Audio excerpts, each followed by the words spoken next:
하나님의 말씀은 요한복음 7장 45절부터 53절 말씀까지입니다.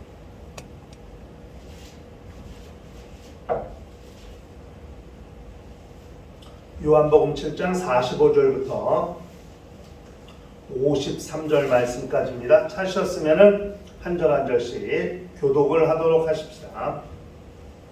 아랫사람들이 대제사장들과 바리새인들에게로 오니 그들이 묻되 어찌하여 잡아오지 아니하였느냐? 아랫사람들이 대답하되 그 사람이 말하는 것처럼 말한 사람은 이때까지 없었나이다 하니 바리새인들이 대답하되 너희도 미혹되었느냐? 당국자들이나 바리새인 중에 그를 믿는 자가 있느냐? 율법을 알지 못하는 이 무리는 저주를 받은 자로다. 그 중에 한 사람 곧 전에 예수께 왔던 니고데모가 그들에게 말하되 우리 율법은 사람의 말을 듣고 그 행한 것을 알기 전에 심판하느냐? 그들이 대답하여 이르되 너도 갈릴리에서 왔느냐? 찾아보라 갈릴리에서는 선지자가 나지 못하느니라 하였더라. 다 각각 집으로 돌아가고 아멘. 우리 신앙생활은 세상과 신앙을 구별하고 또 그것의 차이가 무엇인가를 알고 사는 삶이 신앙생활입니다. 이 차이를 알지 못하고 이것을 구별하지 못하고 살면 온전한 신앙생활을 할 수 없습니다. 비신앙과 신앙의 차이가 뭔지 이걸 모르고 어떻게 신앙생활을 할 수 있어요? 그렇다면 세상과 섞여 산다는 말입니까? 그냥 세상의 문화를 쫓고 연락을 즐기고 다 그냥 그렇게 그것이 과연 자기의 신앙을 구별할 수 있습니까? 자기가 믿음이 있다는 사실을 증거할 수 있겠습니까? 그렇지 않잖아요. 신앙과 비신앙은 어떤 차이가 있는가? 이걸 잘 알아야 됩니다. 더욱이 어떤 한 가지의 사건, 한 가지의 일을 놓고도 비신앙과 신앙이 보는 관점이 전혀 다를 때가 많습니다. 생각하는 게 전혀 다릅니다.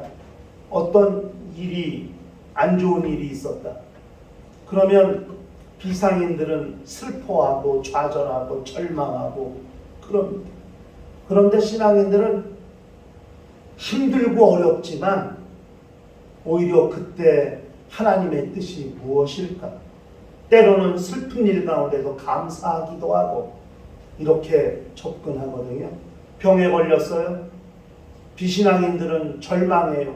하나님을 원망해요. 통곡하고 슬퍼해요. 그런데 신앙인들은 같은 병이라도 하나님의 시험이라고 생각할 수 있고 이것을 통해서 하나님이 나에게 주시려는 뜻이 말씀이 무엇일까를 묵상하고 생각하기도 합니다. 이게 다른 거거든요. 세상을 보는 관점 자체가 다른 거예요. 그것을 우리가 잘 알아야 영적 생활을 잘 할 수 있습니다. 우리 신앙이 위대한 이유는 어떤 극황 환경 가운데서도 감사할 조건을 찾고 하나님의 뜻이 무엇인가를 발견하려고 하기 때문에 다른 거거든요. 그게 위대한 거거든요. 자기 앞에 칼날이 목숨의 위협을 받는 일이 있다 할지라도 하나님을 부인하지 않고 예수를 부인하지 않고 장렬히 순교할 수 있는 것은 하늘에 소망이 있고 우리가 가야 할 영원한 나라가 있다는 것을 확실히 믿고 있기 때문에 그 신앙이 위대한 거거든요. 죽음도 두려워하지 않을 수 있는 거거든요. 세상은 하늘 가는 길이 없다고 말해요. 그러나 성경은 분명히 하늘 가는 길이 있다고 말해요. 다르거든요. 하늘에 대한 관점도 비신앙인과 신앙인의 관점이 전혀 다르거든요. 비신앙인은 없대요. 하느님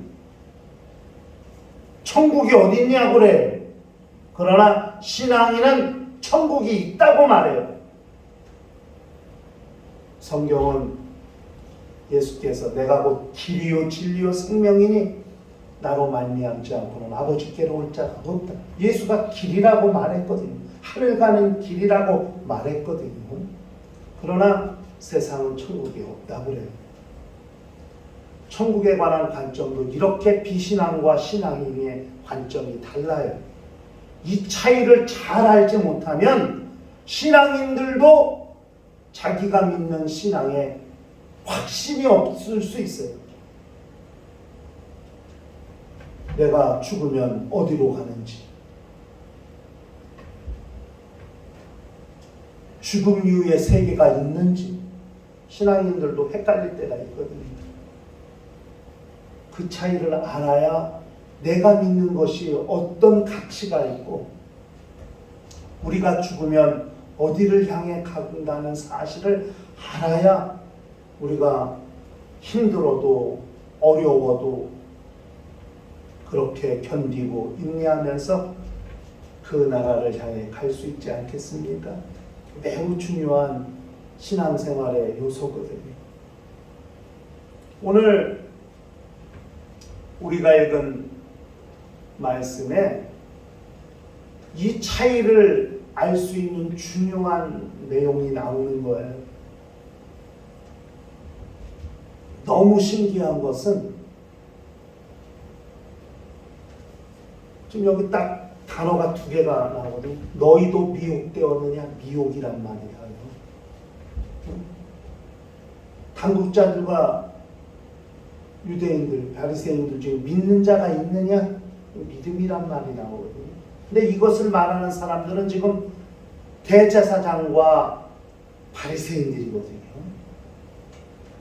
그런데 그 두 단어를 통해서 우리 신앙은 확실히 알 수 있는 것은 그렇지 아니하면 구원받을 수 없고 영생을 얻을 수 없다는 것을 우리가 알 수 있는 거거든요.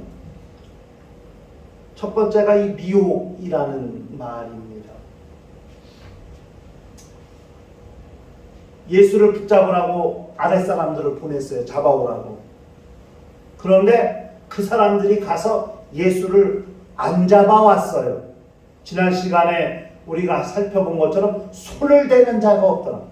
왜? 아직 그의 때가 이르지 않았기 때문에 손을 대는 자가 없더라. 그래서 아무도 예수를 붙잡지 못했고 예수를 붙잡아 오지 못한 거예요. 그러니까 지금 윗사람이 그 아랫사람들을 보낸 사람들이 왜 빈손으로 왔어? 왜 안 잡아왔어? 아니, 지금까지 그 사람처럼 말하는 사람이 없었다는 거예요. 그러니까 당국자들이 하는 말이 너희도 미혹되었느냐? 이렇게 말해요. 너희도 미혹되었느냐? 다시 말하면 너희도 그 사람의 말을 듣고 지금 마음이 움직이느냐? 그를 따라가고 싶으냐? 이런 이야기거든요. 그런데 우리 신앙인의 관점에서 보면 예수의 말씀을 듣고 정말 미혹되어야 구원받을 수 있죠. 그렇지 않아요? 지금까지 살아왔던 내 삶의 대전환점이 예수의 말씀을 듣고 그 말씀에 완전히 감동받고 이 사람들이 말하는 것처럼 미혹되어야 과거를 청산할 수 있고 단정할 수 있고 새로운 삶을 살 수 있는 거 아니겠어요? 구원받을 수 있는 거 아니겠어요? 재밌잖아요. 이 사람들은 너희도 미혹되었느냐 하지만 정말 신앙인 관점에서 보면 예수의 말씀을 듣고 정말 그렇게 미혹되지 않으면 어떻게 예수를 따를 수 있겠어요? 이거 굉장히 중요한 말씀 아니겠어요? 신앙은 구원은 예수의 말씀을 듣고 정말 미혹되는 것에서부터 시작되는 거거든요. 미혹된다는 말을 부정적인 말로 받을 것이 아니라 정말 그렇게 그의 말씀에 영향을 받지 않으면 구원을 얻을 수 없다는 사실을 우리가 잘 알아야 됩니다. 지금 여기 바리새인이나 대제사장들이 미혹됐다는 마음은 율법주의에서 벗어나고 있다는 걸 말하는 거거든요. 사실 그렇죠. 너희가 그렇게 율법을 따르던 사람이 어찌 저 사람의 말을 듣고 저 사람을 따르려 하느냐, 왜 율법에서 벗어나려 하느냐는 말이거든요. 그러나 예수의 말씀은 율법을 행해야 구원을 얻을 수 있다는 것을 넘어 예수를 믿으면 구원받을 수 있다는 사실을 말씀하고 있는 거기 때문에 행함으로 구원받는 것이 아니라 믿음으로 구원받는다는 사실을 예수께서 말씀하신 것이라서 행함의 차원을 넘어 믿음의 차원의 문제를 말씀하시는 것이니까 예수의 말씀을 듣고 그의 말씀을 믿으면 우리는 구원을 얻을 수 있다는 사실을 그걸 잘 알아야 됩니다. 지금 예수를 따르는 제자들이나 많은 군중들이, 백성들이 다 예수의 말씀을 듣고 미혹된 사람들이죠. 어떻게 보면 이 사람들 눈에 보면. 그러나 그들은 예수의 말씀을 듣고 그의 말씀을 믿기 때문에 구원을 받을 수 있다는 사실을 우리가 잘 알아야 됩니다. 똑같은 예수의 말씀을 듣고 미혹이라고 말하는 사람, 믿음이라고 말하는 사람입니다. 여러분, 성경에 한 여인이 300데나리온이나 되는 향유 욕합을 예수의 발에 붓고 머리카락으로 예수의 발을 씻긴 사건이 나와요. 마태복음 26장에도 나오고 요한복음 12장에도 나와요. 가룟 유다가 뭐라고 했냐? 요한복음 12장 4절부터 8절까지 뭐라고? 제자 중 하나로서 예수를 잡아줄 가룟 유다가 말하되 이 향유를 어찌하여 300데나리온에 팔아 가난한 자들에게 주지 아니하였느냐 하니, 이렇게 말하면 가난한 자들을 생각함이 아니요 그는 도둑이라 돈깨를 맞고 거기 넣는 것을 훔쳐가미러라. 이렇게 예수께서 이르시되 그를 가만두어 나의 장례할 날을 위하여 그것을 간직하게 하라. 가난한 자들은 항상 너희와 함께 있거니와 나는 항상 있지 아니하리라 하십니다. 옥합을 쏟았어요. 가룟 유다가 볼 땐 허비한 거예요. 낭비한 거예요. 근데 예수는 그 허비를 허비라고 보지 않는다. 당신의 장례를 준비한 것이라고 보신다. 허비긴 허비인데 거룩한 허비죠. 돈이 사라지고 돈이 없어지는 그런 허비가 아니라 예수의 죽음을 위해 헌신하고 허비한 거룩한 허비죠. 이렇게 허비라는 관점에서도 낭비라고 보고, 그러나 허비라는 관점에서도 장례를 준비한 것이라고 보고, 이렇게 똑같은 사건을 놓고 어떤 관점으로 보느냐에 따라 이 여인의 행위가 잘못된 것일 수도 있고 예수의 칭찬을 들을 뿐 아니라 이 세상 끝날까지 저를 기념하리라고 주님이 말씀하시는 헌신이 될 수도 있는 거죠. 중요한 거죠. 미혹이 원수가 잘못되게 또는 죄를 짓도록 유혹해서 나쁜 길로 정도에서 벗어나게 하는 그런 미혹이 아니라 예수의 말씀을 듣고 미혹되어 자기의 잘못된 과거를 청산하고 모든 죄를 회개하고 정말 자기 영혼을 구원하기 위하여 예수를 따르는 그런 미혹이라면 이건 얼마든지 미혹당할 수 있는 거 아니겠어요? 우리의 신앙이 예수의 말씀에 그렇게 영향을 받아 그분에게로 이끌리는 미혹이라면 얼마든지 이런 미혹은 받을 수 있는 거죠. 그러나 원수가 역사해서 하나님의 말씀에서 떠나게 하고 믿음에서 떠나게 하고 생명에서 벗어나게 하고 하늘 가는 길에서 빗나가게 하는 이런 미혹이라면 우리는 철저히 배제하고 용납해서는 안 되겠지만, 죄에서 돌이켜 의의 길을 가게 하고 사망에서 돌이켜 생명의 길을 가게 하고 저 영원한 죽음에서 영원한 삶을 향하여 지옥에서 저 영원한 하늘을 향하여 가게 하는 미혹이라면 얼마든지 선택할 수 있어야 한다. 매우 중요한 내용 아니겠습니까? 자신들은 너희도 미혹되었느냐고 그렇게 말해요. 마치 율법에서 벗어나는 것이 큰 저주이고 죄인 것처럼. 그러나 실상 예수의 말씀에 미혹된 사람들은 죄를 짓고 지옥으로 가고 저주받는 것이 아니라 영원한 생명을 얻고 영생을 얻는 엄청난 변화를 경험하는 미혹이다 하는 거거든요.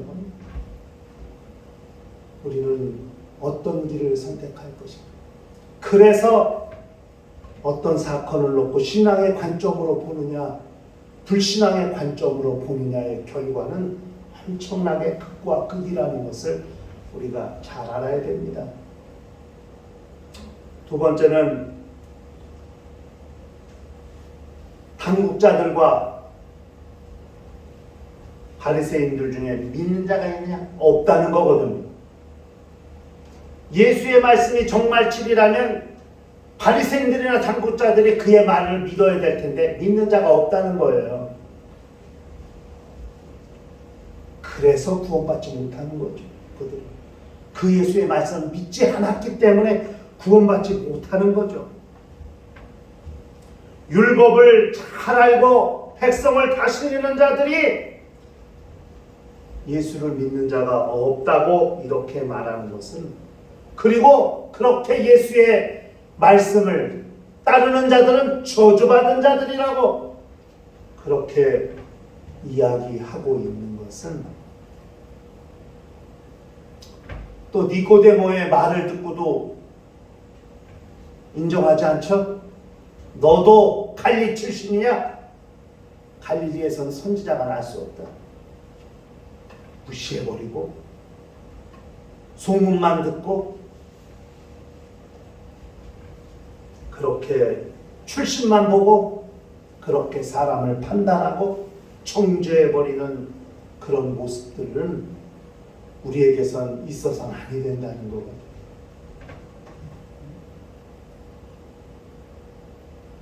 너희 당국자들 중에 믿는 자가 아니라 다 불신자들이라는 거죠. 믿지 않는다는 거죠. 불신앙이라는 거죠. 예수의 말씀을 믿지 않는 불신자, 예수의 말씀을 믿지 않는, 듣지 않는 불신앙. 그러나 예수의 말씀을 듣는 자들은 신앙인, 성도, 그리스도인, 예수의 제자가 될 수 있다는 사실을 우리가 잘 알아야 됩니다. 어떤 소문이나 출신만 보고 판단하는 안타까운 현실. 여러분, 요즘에도 그런 사람들이 있어요. 가족 중에 누가 예수 믿는다면 펄쩍 뛰고 큰일 나는 것처럼 반대하는 사람들이 있어요. 자식들 중에 누구 형제 중에 큰일 나는 것 같이, 예수 믿으면 큰일 나는 것 같이 그렇게 엄청나게 미혹되는 줄 알고 재산 다 탕진하는 줄 알고 인생 망치는 줄 알고 그렇게 예수 믿는 것을 반대하는 사람들이 있습니다. 또 예수 믿으면 저주받는 것처럼 조상의 은덕에 대응망덕하는 것처럼 그렇게 생각하고 반대하고 멸시하고 거부하고 거절하는 사람들이 있습니다. 예수가 그들에게 뭘 잘못했까? 그런 예수의 기독교에 대한 잘못된 오해, 잘못된 소문, 그런 것만 듣고 또 부정적인 이야기만 듣고 그냥 무조건 멸시하고 거부하고 밀어내고 반대하는 사람들이 있거든요. 니고데모의 말처럼 율법은 행동으로 증명해야 된다. 그것을 인정하는 것이라고 말하는 것 같이 우리의 언행심사가 그런 예수에 대한, 신앙에 대한, 기독교에 대한 불신과 거부감과 그렇게 멸시를 극복하는 그런 훌륭한 삶의 모습을 보여야 하는 거죠. 우리의 신앙이 기독교가 얼마나 훌륭한 종교이고 신앙인가를 증명하고 증언할 수 있어야 되는 것이라는 거죠. 예수는 직접 그렇게 보여주신 거거든요. 그렇기 때문에 그를 잡으러 갔던 사람들도 예수의 말씀에 동화돼 가지고 지금까지 이렇게 말하는 사람이 없었다. 이렇게 가서 증언하는 거거든요. 우리의 언행이 사람들에게 예수 믿는 사람들 다 이상한 사람들인 줄 알았더니 이 사람들 보니까 그렇지만은 않네. 이렇게 증명해야 되는 거. 우리의 행동이 선한 영향력을 끼치고 드러내야 되는 거죠. 정의를, 하나님의 의를 추구하고 정직함으로, 화평함으로 그렇게 주변을 변화시키는 거룩한 영향력을 드러내야 신앙에 대한 거부감이 변화의 호감으로 바뀌게 돼요. 기독교에 대한 거부감이 변하여 호감으로 바뀌게 되는 거죠. 매우 중요한 삶의 모습 아니겠습니까? 저도 잘 안 돼요. 그것이 참 일평생 우리가 수양해야 되고 정말 간절히 소원하고 노력해야 되는 부분이라고 생각해. 우리의 삶을 보고 누가 어떤 사람이 예수 믿는 것을 사모한다면 우리의 삶은 훌륭한 삶을 살았다고 말하지 않겠습니까? 이런 것들이 우리에게 있어야 된다고 생각하는 거거든요. 매우 필요한 거죠. 여러분, 예수께서 말씀하셨어요. 그들은 예수의 말씀을 믿는 사람들은 저주받는 사람들이라고 이렇게 말했지만은 예수 믿는 것은 저주받는 것이 아니라 영생에 이르는 길이라는 것을 우리가 잘 알아야 됩니다. 예수께서 요한복음 11장에 말씀하셨잖아요. 25절 이하에 예수께서 이르시되 나는 부활이요 생명이요 나를 믿는 자는 죽어도 살겠고 살아서 믿는 자는 영원히 죽지 아니하리니 이것을 내가 믿느냐 이렇게 말씀합니다. 저주받는 게 아니에요. 영생 얻는 길이죠. 매우 중요한 모습이거든요. 그렇기 때문에 예수 믿는 사람들은 어떤 어려운 역경이 닥치고 환난이 닥쳐도 얼굴에서 기쁨이 떠나지 아니하여야 되고 감사가 떠나지 아니하여야 우리의 신앙이 거룩한 증거가 되고 예수 그리스도의 생명력을 증언하고 증명할 수 있는 길이 된다는 사실을 잘 알아야 됩니다. 사도들이 예수께서 죽으시고 3일 만에 부활하신 다음에 하늘로 올라가신 다음에 승천하신 다음에 사도들이 계속 예수 그리스도를 전하니까 이 사내들인 공회에서 이 바리새인과 서기관과 장로들과 대제사장들과 이런 사람들, 백성의 지도자들이 사도들을 붙잡아 가지고 그렇게 막 때리기도 하고 겁도 주고 그 복음을 전하지 못하도록 그렇게 했거든요. 사도행전 5장에 그 이야기가 나와요. 40절이야. 그들이 올 때 이게 이제 가말리엘이라고 하는 율법사가 말한 거예요.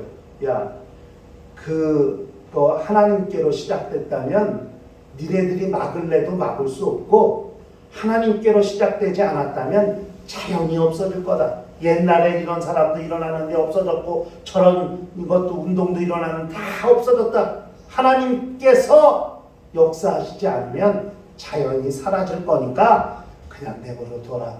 이렇게 말하니까 그 다른 사두개 사내들인 공회 회원들이 옳게 여겨 사도를 불러들여 채찍질하며 예수의 이름으로 말하는 것을 금하고 놓으니 사도들은 그 이름을 위하여 능욕받던 일에 합당한 자로 여기심을 기뻐하면서 공회 앞을 떠나니라. 그들이 날마다 성전에 있든지 집에 있든지 예수는 그리스도라고 가르치기와 전도하기를 그치지 아니하니라. 이렇게 말씀했습니다. 매맞아도 기뻐하고 위협을 당해도 그 위협에 굴하지 아니하고. 왜? 예수의 말씀을 듣고 변화된 것이 어떤 것이라는 것을 알았고 예수를 믿는다는 것이 어떤 의미인가를 분명히 알고 있기 때문에 세상은 예수의 말씀을 듣고 변화된 것을 미혹이라고 미혹되었다고 말하고 예수를 믿는다는 것을 저주받은 것이라고 말할지는 몰라도 예수의 말씀을 듣고 은혜받아 변화받고 정말 영생을 얻고 생명을 얻은 것을 확실히 체험한 그들의 믿음은 미혹이 아니요 저주가 아니요 정말 영생에 이르는 길이라고 알기 때문에 세상의 어떤 위협이나 어떤 협박이나 또 매맞음이나 이 모든 것들 앞에서도 굴하지 아니하고 그렇게 예수 그리스도를 위하여 능욕받던 일에 합당하게 여기는 자가 됐다는 것을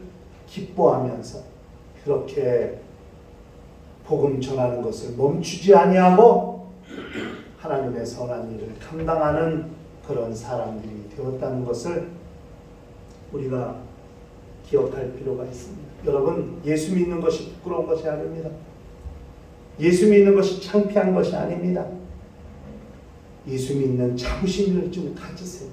내가 예수 믿고 어떻게 변화되었는지, 하나님의 말씀을 듣고 내가 어떤 사람이 되었는지, 자기의 과거와 옛 모습을 돌이켜보고 은혜 받은 후에 자기의 모습을 돌이켜보고 그렇게 우리 일평생 예수 믿는 자부심을 가지고 정말 예수의 말씀에 변화를 받은 것이 그들이 볼 땐 미혹이지만 우리에겐 거룩한 미혹이라는 것을, 예수를 믿는 것이 저주라고 보지만 예수 믿는 것이 우리에겐 정말 엄청난 믿음이고 은혜라는 사실을 그걸 기억하면서 예수 믿는 자부심으로 비신앙과 신앙의 차이를 확실히 깨달아 알고 우리가 선택한 것이 잘못된 선택이 아니라는 것을 알고 그렇게 믿음의 행진을 이어가는 거룩한 신령과 가정과 교회가 되시기를 주의 이름으로 축원합니다. 시간